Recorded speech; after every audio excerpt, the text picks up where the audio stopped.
Baiklah,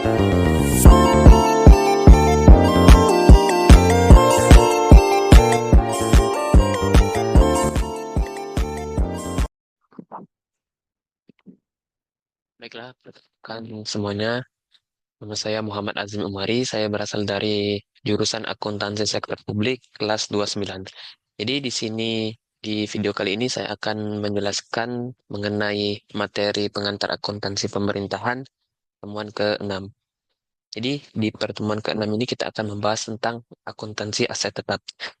Nah, jadi di sini ada overview-nya, beberapa overview bisa teman-teman lihat. Nah, kita langsung masuk saja ke definisi dan jenis aset tetap pada SKPD. Jadi seperti yang teman-teman telah pelajari di pengantar akuntansi kedua di semester kedua ini, jadi aset tetap adalah aset berwujud yang mempunyai masa manfaat dalam kegiatan pemerintah atau dimanfaatkan oleh masyarakat umum.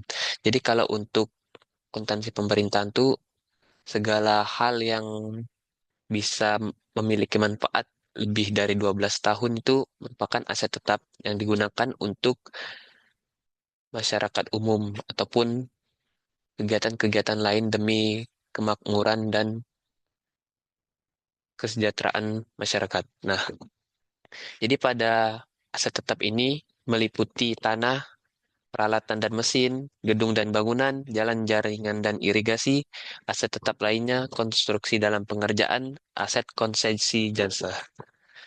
Nah, jadi kalau untuk kriteria dari aset tetap ini sendiri, di mana kalau aset tetap itu diakui, seperti dalam PSAP 16 itu beberapa kriterianya yaitu terwujud, mempunyai masa manfaat lebih dari 12 bulan, biaya perolehan aset dapat diukur secara andal, terus tidak dimasukkan untuk dijual dalam operasi normal entitas. Kemudian diperoleh atau dibangun dengan maksud untuk digunakan serta nilainya di atas batas kapitalisasi. Nah, kalau untuk kapitalisasi ini sendiri itu tuh bisa untuk misalnya ditingkatkan pada aset tetap itu ataupun diperbaiki dengan menambah masa gunanya.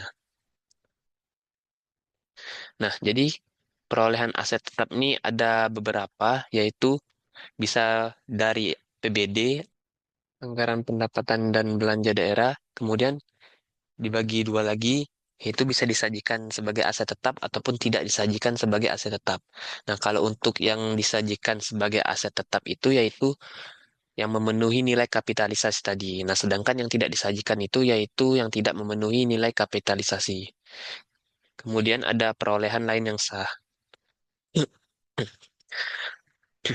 Jadi, kalau untuk perolehan lain yang sah ini terbagi menjadi tiga, transfer dalam satu entitas laporan, hibah dari hak pihak lain, serta pertukaran.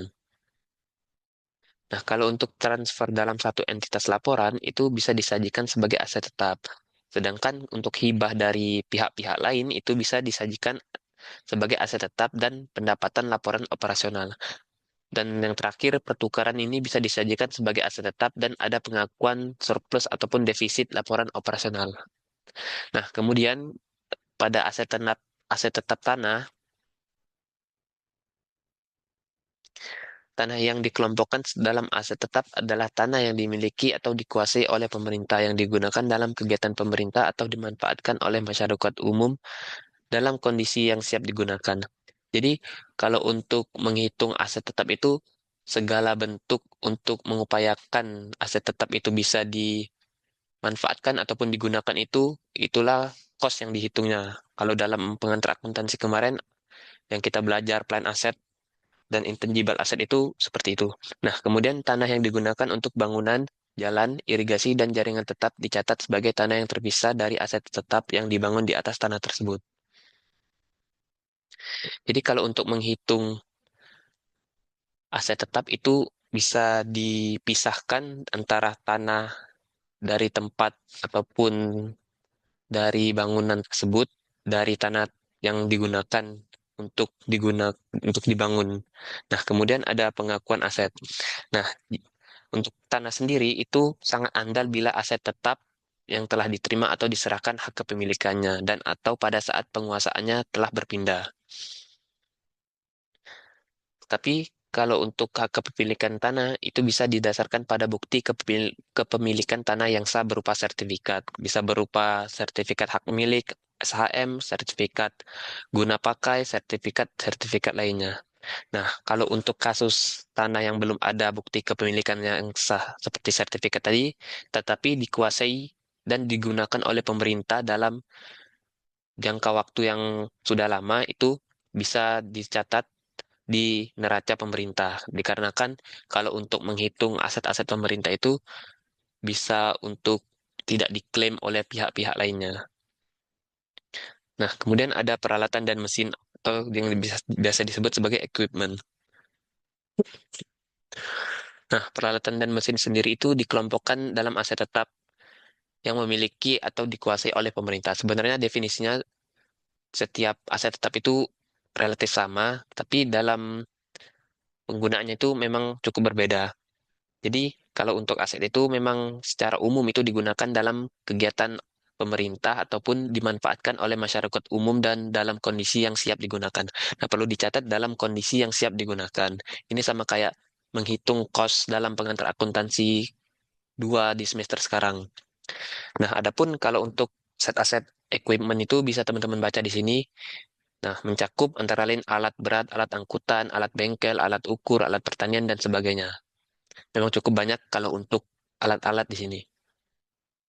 Nah, kemudian ada gedung dan bangunan, di mana gedung dan bangunan tadi yang dicatat secara terpisah karena dibangun ataupun digunakan di atas tanah tadi. Jadi dia tuh dicatat berbeda dengan tanah. Nah, gedung dan bangunan ini dikelompokkan dalam aset tetap dan lagi-lagi definisinya cukup sama, yaitu dimiliki atau dikuasai oleh pemerintah dan digunakan untuk kegiatan pemerintah ataupun dimanfaatkan oleh masyarakat umum dan dalam kondisi yang siap digunakan. Nah, kalau untuk bangunan tersebut itu bisa berupa bangunan gedung, monumen, bangunan menara, rambu-rambu, dan sebagainya. Kemudian ada jalan, jaringan, dan irigasi. Nah, mungkin kalau untuk definisinya ada cukup sama, bisa teman-teman lihat. Nah, kalau untuk contohnya di sini yaitu misalnya seperti jalan, jembatan, bangunan air, instalasi, dan jaringan, dan lain-lainnya. Kemudian ada aset tetap lainnya. Nah, aset tetap yang lainnya ini mencakup aset tetap yang tidak dapat dikelompokkan dari aset-aset yang telah kita sebutkan tadi, tetapi tetap memenuhi definisi dari aset tetap tersebut. Nah, aset tetap lainnya ini bisa berupa pustakaan, koleksi buku, ataupun non-buku yang berupa digital, ataupun barang bercorak kesenian, kebudayaan, dari tradisi-tradisi ataupun adat-adat daerah, kemudian ada hewan, ikan, dan tanaman. Jadi kalau untuk aset tetap lainnya ini itu termasuk kategori aset tetap renovasi ataupun biaya renovasi atas aset tetap yang bukan miliknya dan biaya partisi suatu ruangan kantor yang bukan miliknya. Nah, ini mungkin bisa termasuk dalam aset tetap renovasi ataupun aset tetap lainnya.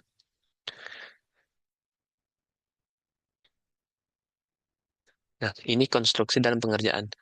Jadi kalau untuk konstruksi dalam pengerjaan ini sesuai dengan PSAP 8 paragraf ke-6, itu konstruksi dalam pengerjaan ataupun KDP adalah aset-aset yang sedang dalam proses pembangunan. Jadi tidak termasuk dalam kategori sebelumnya. Nah, konstruksi dalam pengerjaan atau KDP ini bisa mencakup tanah, peralatan, dan mesin, gedung dan bangunan, jalan, irigasi, dan jaringan, ataupun lain-lainnya. Yang proses perolehannya tuh pembangunannya membutuhkan suatu waktu tertentu dan belum selesai untuk digunakan. Nah, sesuai dengan PSAP 8, kontrak konstruksi itu meliputi yaitu kontrak untuk perolehan jasa yang berhubungan langsung dengan perencanaan konstruksi aset, seperti jasa arsitektur untuk membangun ataupun merenovasi konstruksi.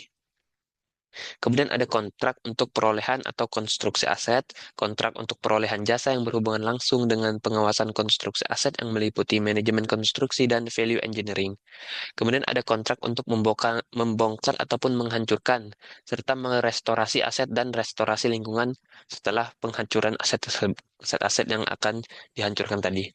Jadi nilai konstruksi dalam pengerjaan ini bisa dicatat dalam progres fisik per 31 Desember ataupun per tanggal laporannya.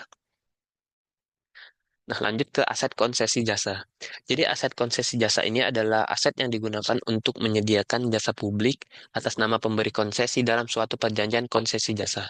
Dan aset yang dimaksud itu adalah aset yang terbagi menjadi dua, yaitu disediakan oleh mitra yang dibangun, dikembangkan, atau diperoleh dari pihak lain, atau merupakan aset yang dimiliki oleh mitra. Sedangkan yang kedua yang disediakan oleh pemberi konsesi, yang merupakan aset yang dimiliki oleh pemberi konsesi atau merupakan peningkatan aset pemberi konsesi. Nah, contoh aset konsesi jasa itu seperti yang teman-teman lihat di sini, ada jembatan, jaringan telekomunikasi, instalasi permanen, dan lain-lain. Jadi buat teman-teman yang belum cukup nggak familiar tentang konsesi ini, jadi konsesi itu adalah pemberian hak, izin, ataupun tanah oleh pemerintah, perusahaan, ataupun individu, ataupun entitas legal lainnya. Kalau dalam akuntansi pemerintahan ini yang dimaksud adalah pemerintah. Jadi konsesi itu diterapkan pada pembukaan, misalnya bisa berupa pertambangan ataupun untuk penebangan hutan. Jadi kalau untuk konsesi tadi itu merupakan kemitraan pemerintah, swasta, ataupun kontrak untuk bagi hasil antara hasil yang akan diperoleh dari konsesi tersebut. Nah, di sini ada perolehan aset tetap dari APBD, pengakuan belanja dan beban dengan pembayaran UP.